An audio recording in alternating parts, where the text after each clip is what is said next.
Hello viewers, मैं पूजा सिंह अपने 23 साल के एक्सपीरियंस और नए यूट्यूब चैनल के साथ आप सभी के सामने हाजिर हूं। यहाँ ना मिलेगी किसी को ताली, ना मिलेगी किसी को गाली, क्योंकि पूरी दुनिया कर रही है।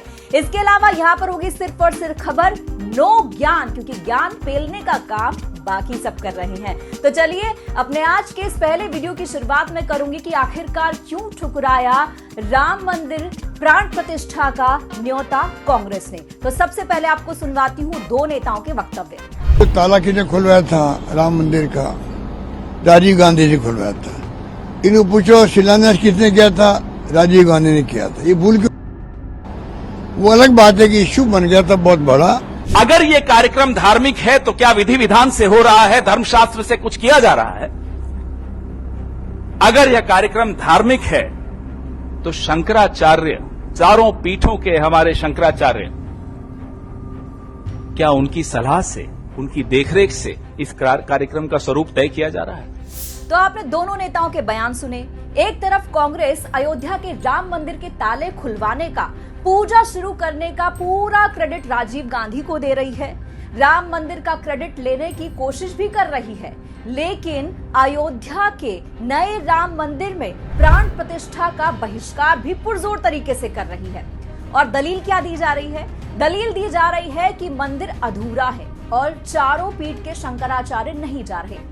और पहली बात आपको बता दें कि शाहबानो केस में सुप्रीम कोर्ट के गुजारा भत्ता देने वाले फैसले को कांग्रेस ने पलट दिया था, जिससे अपने मुस्लिम पक्षधर होने की छवि को बैलेंस करने के लिए राजीव गांधी ने अयोध्या में राम मंदिर का ताला खुलवाने का फैसला किया था। तो ये बात तो साफ हो गई। अब बात करते हैं शंकराचार्य जी की, जो क्या कहते हैं। भारत में भगवान के कण कण होने का विश्वास है। यहाँ के नदी के पत्थर भी शिव मानकर पूजे जाते हैं। काशी के श्रृंगार गौरी को आप कैसे भूल सकते हैं, जहाँ एक टूटी दीवार पर अब भी माँ की पूजा होती है। मंदिर का गर्भगृह पूरा होना जरूरी होता है प्राण प्रतिष्ठा के लिए, बस इतनी सी बात है।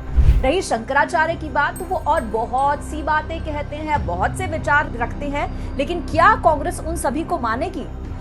ताजमहल पर शंकराचार्य क्या कहते हैं, ये भी सुनिए। तेजो महल है, शास्त्र में उसका नाम है ताजमहल नहीं। ताजमहल का मौलिक नाम है तेजो महल है। तेजो महल है माने शिवालय। कांग्रेस के नेता सीजनल हिंदू हो जाते हैं। अब राहुल गांधी को लीजिए, कभी तिलक, कभी जनेऊ, कभी मंदिर की चौखट पर जाते हैं, लेकिन सब सीजनल होता है। अब राहुल गांधी का ये विचार सुनिए कि मंदिर जाने वालों को वो क्या कहते हैं। लोग मंदिर में जाते हैं, मत्था टेकते हैं, देवी की पूजा करते हैं। आपको कोई बहन कहता है, कोई मां कहता है, मगर सच्चाई ये है कि वही लोग जो मां और बहन कहते हैं, वही लोग आपको बस में छेड़ते हैं। कांग्रेस को हमेशा से अपने आप को हिंदुओं के लिए मुखर होना खतरा लगता है, अपनी इमेज को खतरा लगता है, और यही शायद जवाहरलाल नेहरू को भी लगता था। उन्होंने देश के पहले राष्ट्रपति डॉक्टर राजेंद्र प्रसाद को सोमनाथ मंदिर के उद्घाटन में जाने से रोकने की कोशिश की, हालांकि उन्होंने नहीं मानी थी। कांग्रेस हर बार बीजेपी और आरएसएस का विरोध करते करते हिंदू विरोधी या देश विरोधी हो जाती है। नई संसद के उद्घाटन का भी बहिष्कार उन्होंने ऐसे ही किया था, लेकिन क्या निकला? उद्घाटन हुआ, सब गए और यही होगा। हालांकि कांग्रेस के कई नेता राम मंदिर का निमंत्रण ठुकराने से भी दुखी हैं, जिनमें से एक है आचार्य प्रमोद कृष्णम। उन्होंने क्या कुछ कहा, आप सुनिए। जो शुभ काम है उसमें रोड़े मत अटकाओ। भगवान राम का मंदिर बन के तैयार हुआ है, इसका स्वागत करो। ये भारत का उत्सव है, ये भारत का गौरव है, ये हमारे सनातन का उत्सव है। इसमें विघ्न डालना छोड़ो, और मैं तमाम राजनीतिक लोगों से अपील करना चाहता हूं कि इस निमंत्रण को स्वीकार करो।